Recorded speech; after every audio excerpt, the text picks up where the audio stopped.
Right. Everybody ready to go? Everyone ready? Be cool, be calm. Remember what we've done. Remember the bits we do at the beginning and the end of the lesson as well. Get all them things inside your head. You've got 40 minutes. Eyes down, look in. This is Andy Smith. Andy is a physics teacher at Woodchurch High School on the Wirral. The lower years, 7, 8 and 9, they do 6 weeks of lessons, then they have a test at the end. Years 10 and 11, it's GCSE exams, so 3 times a year they have sort of big GCSE exams. With the lower years, you give them the test, I mark it, then I hand it back. Andrew, 93%, 3% more than last time. Shawnee, 74, better than last time, good girl. In fact, what was that, 74? Your last one was 69, 5 more, good girl. Dan? We go through, we see what they did right, see what they did wrong. Can't remember now. Question 1, you've got someone else's paper, let's go for it. Right, so question 1, we'll start with you, Sean. I get them to swap papers because if I'm spending a lesson going through a test paper and they've got their own paper, it's just quite easy to sort of drift off. So you can compare yourself to how your neighbour did. So you can say, oh, he's done better than me, or I've done better than him. And then see what they did as they went through. Keisha. Next question is a little bit about heat flow. And the first question says that someone has a fire on in the room and heat is moving around the room. Question 1 says, when will heat stop moving around the room? What answer have we got there? When all the rooms are the same temperature. When all the rooms are the same temperature. That's a big tick. Did Keisha get that one right? Very good. Right, next one. It says there, Damien, that heat will continue moving around the room. And heat moves from where to where? Where does it move? Hot to cold. From hot to cold. Big tick there, please. Did he get that one right? Yeah. He did as well. Right, so up to you, Connor, now. To monitor their progress and to allow them to self-assess, the students have a target sheet upon which they record the marks for each test. Normally, they do their test and then I mark them and then they'll be doing an activity and I'll call them out one at a time. I mean, you don't want to embarrass everyone in front of the class, so when they're doing something, you call them out one at a time, you get them to write it in. At the end of each test, they can put their mark in and they can basically assess how they've done by how their mark has done. Right, so how have we done in our tests? So we started off on 5.0, good test mark there, sir. Then we had a 5.4, so you went up by 0.4. Then back to 5.0, but still good marks. Now, on this last one, we got a 5.1. So you're back up to 0.1. Now, all your test marks, even though, you know, some are up and some are down, they're all above level 5. Now, you should be hitting level 6 by the time you're in year 9. So at the moment, all your test marks above year 5, above level 5, that's the way forward, say. If they thought, oh, I did really well on that topic, but then they get a mark that's not so good, that mark goes down in stone so they can, you know, assess their revision. Maybe they didn't revise as well as they could. But on the flip side, if everything's going great, and their marks are going up, or they don't always have to go up, as long as the marks are consistent, that's good enough, because no one can keep going up and up. Then they can see how they're going, they can assess for themselves that they're making progress, and they can see all the time, and if, say mum or dad wants to see how they're doing, all they need to do is open the cover of the book, and the marks all year, and the homework marks are all there, so anybody can look at any time. Now your tests then, so first one we had 4.8, not bad, then 5.4, good stuff. Then you drop down there to 5.0, but you're back on the up again, because the one you got now is back up to 5.2. So you're on your way back up now, so you should be, by the end of year 9, sort of getting level 6. So if we're hitting 5s now, we're doing OK. So all 3 of them are above 5, and you're on the way back up again, up 0.2 again. At Key Stage 3, you go from a 3 to a 7 in science. We used to just give them a mark, a level 5, you got level 4, but that's not enough really, because someone could get 5 all year, and I've got like a 4.6 up to a 5.4, so there's a big gap there. So we ourselves give it a decimal point, so the percentage on the test corresponds to a SAT mark to 1 decimal place. So it's something we just do ourselves, but when they do the SATs in year 9, they'll just get a straight 6 or a straight 5 or whatever. The feedback that Mr. Smith gives is like encouraging. If you've done a bad score, he'll say how to help. And if you've done a good score, he'd tell you well done and stuff. Feedback that Mr. Smith gives me helps me a lot, because he really encourages you. If you get like a 5.5, it'll make you do better by like the games help you learn and the experiments help you learn. Playing games in lesson is Andy's trademark, but beneath the fun is a serious objective. Don't worry. Well, the lessons can sometimes quite drag a bit, especially if there's no practical. So I always like to do something different at the end, just something a bit fun. And then the ideas a few years ago, starters and plenaries came in. So I've kind of changed them slightly so I can use them for assessment purposes.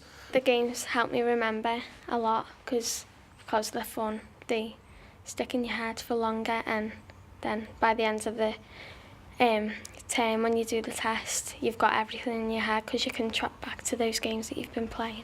Because you've got to find out what they've learned. It's easy to stand at the front and just say, right, what you did, and it's a bit boring, and it's boring for them, and it's boring for me. So if you just get like a little bit of interaction, get people out doing stuff, kids kind of think, oh, that's the end of the lesson, we're just going to muck about and play a few games, when it's not really. It's a sneaky way for me to see what they've learned. My favourite game's the Loop of Fury because it develops your listening skills and like your communication skills as well as remembering things, and it's fun as well. On your desk, there are little glass jars, right? And in your little glass jars, there are little pieces of paper. Could you lift them out and pass them around so everybody's got at least one? Pass them around, and everybody should have one. One table's got one less because I couldn't think of another question, but life goes on. Right, now everyone's got a little piece of paper. Now somebody's got number one. Right, so Luke's got number one. Now what happens is Luke reads out his question. Then somebody else in here has the answer to that question on their little card. Then you'd say your question and we go on and on and on and on and on. So listen out for your question, and then it goes all the way back to Luke, and then we stop the clock. So we'll try it now and we'll try it at the end and see if we can do it quicker at the end. That make sense? Yes? Yeah. 3, 2, 1, go. What is an uppy downy wave? Is this a transverse wave? What is the top of a transverse wave called? It's a peak. Good lad, go. What is the bottom of a transverse wave called? A trough. How do you remember these? A mountain peak is at the top, a pig eats out of the trough. What is the distance from peak to peak called? It is a wavelength. Where else can you measure the wavelength? From trough to trough. If you've got like a class of, say, 25 and you give them 2 questions each, there's 50 questions on everything you've done in the topic. And it's a bit of excitement as well. Time it. Come on, come on, come on. Get it quicker, get it quicker. Go, go. And then at the end of the lesson, swap cards and hopefully we can do it a little bit quicker. It'll be very quiet. What kind of sound is a wave with a small wavelength? It has a high pitch. What kind of sound is a wave with a long wavelength? It will be long. Yes! 3:03. Goodness me, 3 seconds. I was getting a bit hairy in the end there with 3 seconds. Right, pop them back in the jars, please. I think that the teachers should play games in the lesson because even though they think it's silly and everyone will mess around, it's actually not. It helps you remember more things for that lesson, and it's better and it keeps you more occupied than sitting down writing stuff all the time in lessons. This next one is called the above head game. What happens is, Matthew, is we have 4 people out the front, right? And they get a word written above their head. Now, we've only had 2 lessons, so it'll be from last lesson or this lesson. And you have 5 lives. And you have to ask the class a question. You might be like, am I to do with waves? And for every yes, you keep a life. But for every no, you lose a life and lose a life and lose a life. If you have a guess and it's incorrect, you lose a life. The idea is to guess what you are before your 5 lives have gone. That's a really good one for difficult keywords and seeing how much they know about the word that's above their head. So rather than guessing what they are, they have to ask questions. But again, the whole class is involved, because if you're not stood out, you've got to answer the person's question. You've got to say yes or no to their question. I don't know if you could do that in other subjects. We're lucky in science that it is quite a lot of factual recall that you can just go through. Am I something to do with heat? Yeah. Yes.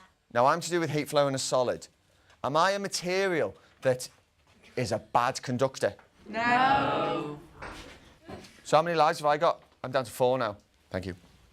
Am I to do with something about things moving in the solid?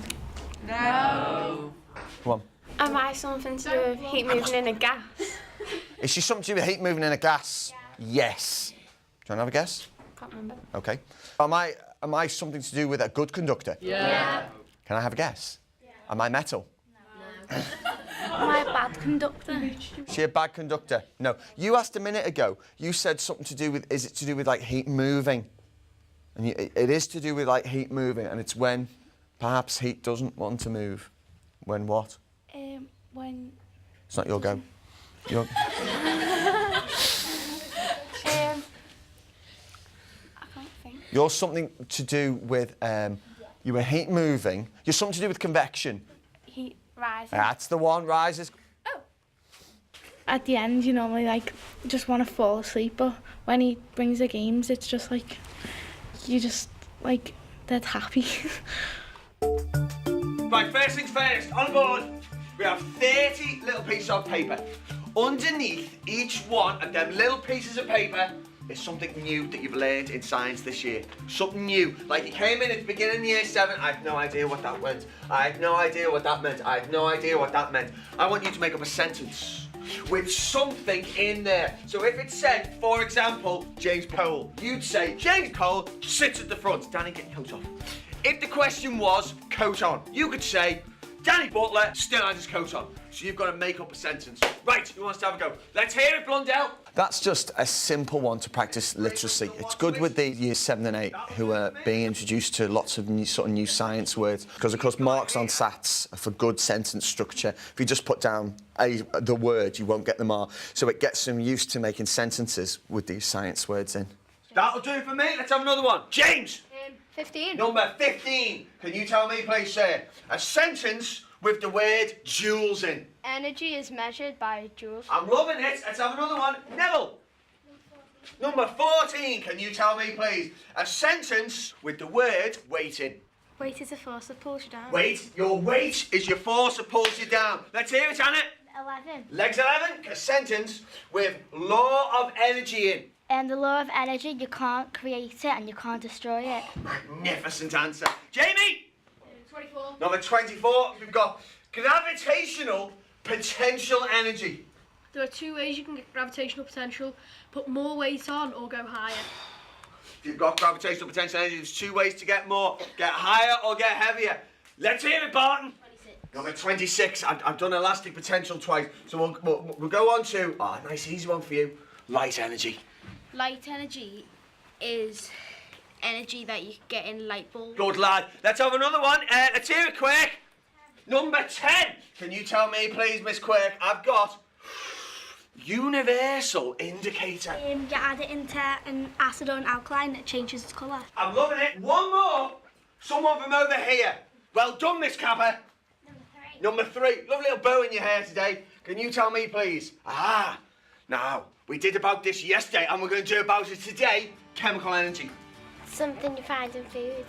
Everybody asks me where I get ideas from. Some of them are like robbed from other places. Like a sentence game, it's just question of sport, really. So you just keep your eye on things, and if you think something's good on the telly or something, you think, oh, how can I adapt that? How can I use that? Quiz, you know, if you see a quiz show and there's a certain round that's good, you think, oh, how can I adapt that in my classroom? Teachers who don't do it, they like should do, because like you can't learn properly with like boring teachers that like go on all the time. But with like Mr. Smith, it's like they'd like wow in your face, and like teachers like should always be like that, I think.